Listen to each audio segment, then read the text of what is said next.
नमस्ते दोस्तों। हिंदी साहित्य का नामकरण, इस टॉपिक को हम देख रहे हैं। पिछले वीडियो में हमने 10वीं शताब्दी से 14वीं शताब्दी तक के कालखंड का विभिन्न विद्वानों द्वारा किया गया नामकरण किस प्रकार से है वह हमने देखा है। आज पेपर नंबर 4 के अंतर्गत हिंदी साहित्य का नामकरण में हम देखेंगे 14वीं शताब्दी से 17वीं शताब्दी और 17वीं शताब्दी से 19वीं शताब्दी आदि का नामकरण किस प्रकार से किया गया है। इसका अध्ययन आज हम इस वीडियो के जरिए करेंगे। तो 14वीं शताब्दी से 17वीं शताब्दी तक के कालखंड का नामकरण जो है वह आचार्य रामचंद्र शुक्ल ने संवत 1375 से 1700 तक के कालखंड को पूर्व मध्यकाल की संज्ञा से जो है अभिहित किया है। इस युग के साहित्य में भक्ति की मुख्य प्रवृत्ति को देखते हुए इस कालावधि का नामकरण जो है वह भक्ति काल किया गया। इसे परवर्ती सभी विद्वानों ने जो है इसे स्वीकार किया है और आज भी भक्तिकाल नामकरण जो है वह सर्वसम्मत माना जाता है। आगे हम देखते हैं तो 17वीं शती से 19वीं शती तक, जिसे हम रीतिकाल कहते हैं, इस रीतिकाल का नामकरण विभिन्न विद्वानों द्वारा किस प्रकार से किया गया है वह देखो। आचार्य रामचंद्र शुक्ल जी ने संवत 1700 से लेकर 1900 तक इस समय को उन्होंने नाम दिया है उत्तर मध्यकाल। इस युग के साहित्य में लक्षण ग्रंथ यानी रीति ग्रंथों के लेखन की परंपरा को देखते हुए रीतिकाल कहना उन्होंने तर्कसंगत माना। इस काल के नामकरण को लेकर भी विद्वानों में मतभेद है। बहुत सारे विद्वानों ने इसे अलग अलग नामों से इसे अलंकृत किया है।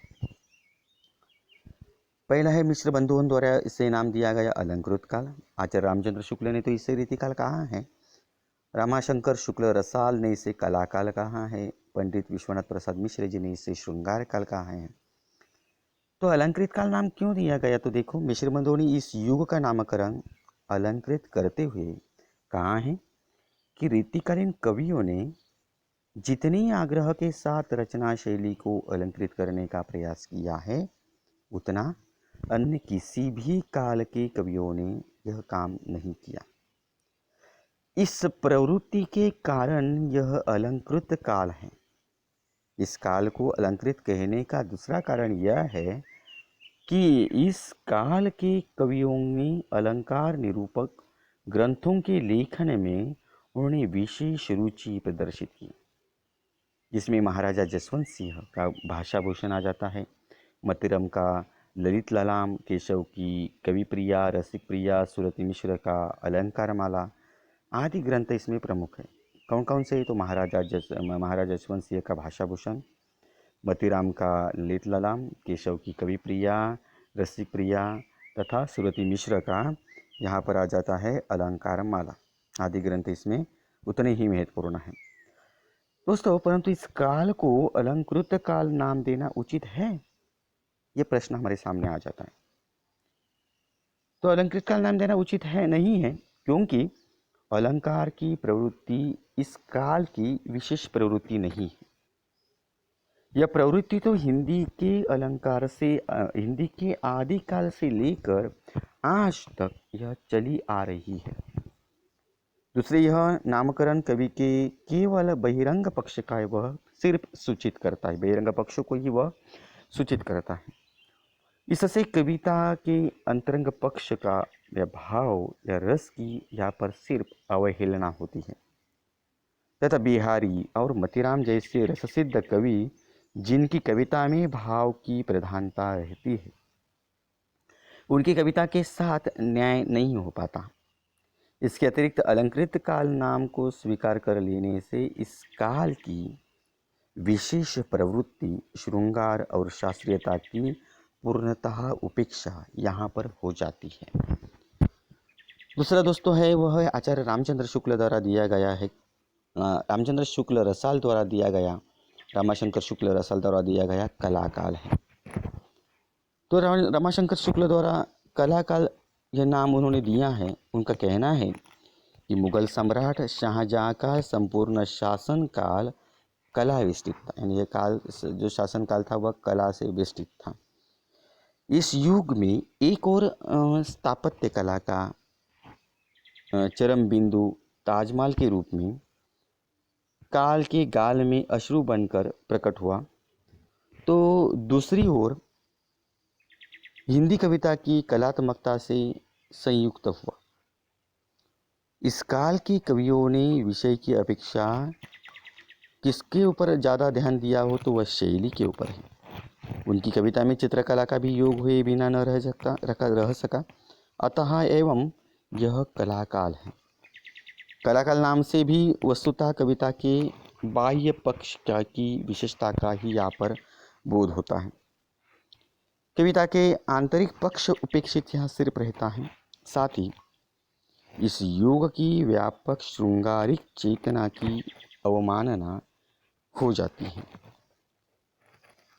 आचार्य रामचंद्र शुक्ल द्वारा दिया गया जो रीति काल है वह देखो, इस काल का नामकरण आचार्य रामचंद्र शुक्ल ने रीति काल किया है। उनका मानना है कि इन रीति ग्रंथों के कर्ता भावुक, सहृदय और निपुण कवि थे। उनका उद्देश्य कविता करना नहीं था, कविता करना था, न कि काव्यांगों का शास्त्रीय पद्धति पर निरूपण करना। अतः उनके द्वारा बड़ा भारी कार्य यह हुआ कि रसों और कला अलंकारों के बहुत ही सरस और हृदयग्राही उदाहरण अत्यंत प्रचुर परिणाम की प्राप्त हुई। शुक्ल जी के इस नामकरण का आधार इस काल में रीति ग्रंथों और ग्रंथकारों की सुदीर्घ परंपरा है। इस नाम को सभी विद्वानों ने लगभग एक मत से उन्होंने स्वीकार किया। आचार्य हजारीप्रसाद द्विवेदी, डॉक्टर नगेंद्र आदि विद्वानों ने शुक्ल जी द्वारा दिए गए इस नाम को उन्होंने स्वीकार किया है। डॉक्टर भगीरथ मिश्र ने इस युग के रीतिकाल नाम की सार्थकता को स्पष्ट करते हुए कहा है, कलाकाल कहने से कवियों की रसिकता की अपेक्षा होती है, श्रृंगार काल कहने से वीर रस और राज प्रशंसा होती, किंतु रीतिकाल कहने से प्राय कोई भी महत्वपूर्ण वस्तुगत विशेषता उपेक्षित नहीं होती और प्रमुख प्रवृत्ति सामने वहाँ पर आ जाती है। यह युग रीति पद्धति का युग था। यह धारणा वास्तविक रूप से यह सही है। इस प्रकार रीतिकाल नामकरण अधिक तर्कसंगत एवं वैज्ञानिक प्रतीत होती है। पंडित विश्वनाथ प्रसाद मिश्र द्वारा दिया गया श्रृंगार काल है वह देखो, उनके द्वारा दिए गए इस नामकरण में प्रयुक्त श्रृंगार रस की प्रधानता को लक्ष्य कर दिया गया है, परंतु यह नाम युक्ति संगत नहीं है, क्योंकि रीतिकालीन कवियों ने श्रृंगार के अतिरिक्त वीर रस की कविता भी उन्होंने लिखी है। साथ ही भक्तिपरक नीतिपरक रचनाएं भी इस युग में लिखी गई है। रीतिकालीन कवियों का मूल स्वर जो है श्रृंगार कभी नहीं रहा। उनका उद्देश्य तो अपने आश्रयदाताओं को प्रसन्न करना या प्रसन्न कर उनका अर्थोपार्जन करना था। आश्रयदाता विलासी वृत्ति के थे। श्रृंगार में उनकी रुचि को देखते हुए उन्होंने श्रृंगार पर कविताएं लिखी। यद्यपि इस काल में श्रृंगार रस की प्रधानता है, परंतु वह स्वतंत्र न होकर सर्वत्र रीति पर आश्रित है, अतः यह नामकरण उचित नहीं है। तो हमने देखा है कि 17वीं शताब्दी से 19वीं शताब्दी तक के काल नामकरण को। अब हम देखेंगे 19वीं शताब्दी से अब तक का नामकरण किस प्रकार से किया गया है। तो देखो, संवत 1900 से आरंभ हुए आधुनिक काल को आचार्य रामचंद्र शुक्ल जी ने गद्य के पूर्ण विकास एवं प्रधानता को देखते हुए उसे नाम दिया है गद्य काल। क्यों नाम दिया? तो गद्य की पूर्ण विकास और प्रधानता इस काल में हो चुकी थी और इसको गद्य काल नाम दिया गया। आचार्य हजारीप्रसाद द्विवेदी प्रेस के उद्भव को ही आधुनिकता का वाहक मानते हैं। श्यामसुंदर दास इसे नवीन विकास का युग कहते हैं। गद्य का विकास इस काल की सबसे महत्वपूर्ण घटना है। इस काल में कविता के क्षेत्र में भी विभिन्न नवीन प्रवृत्तियों का विकास हुआ है, किंतु जैसा विकास गद्य के विभिन्न अंगों का हुआ वैसा कविता का नहीं हो सका। आधुनिक काल को या आचार्य शुक्ल जी ने 3 चरणों में विभक्त किया है और इन्हें प्रथम उत्थान, द्वितीय उत्थान तथा तृतीय उत्थान उन्होंने कहा है।